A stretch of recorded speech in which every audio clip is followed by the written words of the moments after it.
Salut, bienvenue dans Travel Talk, le podcast qui vous partage les aventures uniques, intenses et incroyables de jeunes étant partis à l'étranger. Ce podcast est réalisé en partenariat avec l'organisme Web France et dans cet épisode, nous allons découvrir qu'est-ce que c'est la fête nationale aux États-Unis et en Australie. Commençons tout d'abord par les États-Unis. Alors, je l'ai faite, mais pas dans le cadre de mon année d'échange. J'y suis retournée, en fait, 2 ans après. Ça tombait pile sur le 4 juillet, du coup, qui est la fête nationale. Et c'était vraiment top. Bah, on s'est tous déguisés aux couleurs de l'Amérique. Et en fait, on appelle ça une boat parade. En gros, c'est une parade de bateaux, en fait. C'est au plus beau bateau, donc c'est-à-dire au bateau le mieux déguisé, entre guillemets, et les gens dessus le mieux déguisés, qui gagnent en fait un prix. Et donc ce prix, c'est une enveloppe avec dedans une centaine de dollars. Donc ça, c'est cool. Et en fait, c'était hyper top parce que du coup, on était franchement une dizaine, quinzaine de bateaux sur le lac et on était tous déguisés avec nos lunettes. Il faisait super beau et tout. Et ça, c'est vraiment leur journée, quoi. Ils ne peuvent pas manquer cette journée. C'est vraiment de minuit à minuit, cette journée, elle est à noter d'une croix blanche sur le calendrier, quoi.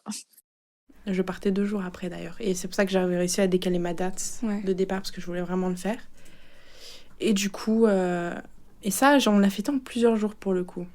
Ah bon ? Enfin, on l'a fêté le 4. Du coup, le 4, on était avec ma famille d'accueil, leurs amis.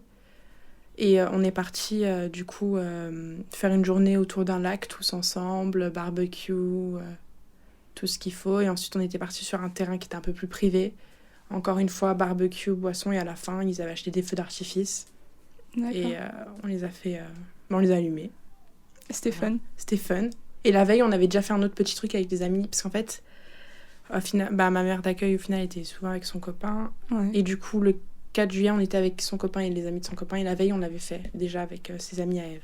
D'accord. Pareil, feu d'artifice, barbecue, avec Donc t'as fait des ribs au barbecue, tout ça. T'as fait 2 4th of July en un... Enfin, un 4th of July en 2, quoi. Exactement. On est allé voir les feux d'artifice. Et je me souviens, ce qui m'avait surprise, c'était que les gens faisaient des feux d'artifice chez eux. Enfin, je sais pas s'ils faisaient ça chez toi aussi, mais... Bah, moi, je sais que ça se fait, ouais. Mais je pense aussi que ça dépend des États. Ouais, je pense que ça dépend des lois dans les États, mais dans l'Utah, en tout cas, t'avais le droit d'aller acheter tes feux d'artifice comme ça, quoi. Enfin, c'était impressionnant, la facilité avec laquelle tu pouvais aller acheter des feux d'artifice, des gros trucs, hein, vraiment. Et les gens faisaient ça dans la rue, et c'était trop bien parce que bah, c'était cool de voir ça dans la rue, mais c'est dangereux aussi parce que, franchement, quand tu vois les trucs comme ça exploser devant chez toi, c'était impressionnant, mais bon, sinon... On était avec des copains, on est allé voir les feux d'artifice, le feu d'artifice de la ville et tout, qui était un peu plus sympa, un peu plus grand. Et voilà. Ok, donc un 4 juillet assez tranquille quand même. Ouais, c'est tranquille. Allons de l'autre côté de la planète pour découvrir comment c'est en Australie.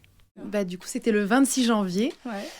Et pas le sport national, parce qu'il y a aussi le footy, c'est le football australien, qui ressemble plus, du coup, pour nous, à du rugby. Ok. Et ça, je suis allée voir plusieurs matchs de footy, parce que l'équipe de Melbourne est très bonne, et puis c'est trop bien, quoi. Ok. Mais il y a aussi le cricket, qui est très, très important pour les Australiens. Ouais. Il y a même des matchs qui durent sur 5 jours. Ah, carrément. Et il faut s'accrocher. Et donc... on a été voir un match ce jour-là. Ouais. Et on était juste assis dans la pelouse et il y avait un match qui se jouait et c'était trop bien. On a passé toute la journée à regarder le match. C'était un match court parce qu'il durait que 6 heures. Mon Dieu. Et en même temps, on mange des hot dogs et on... Vous vapotez, Voilà, vous passez en famille. Ok.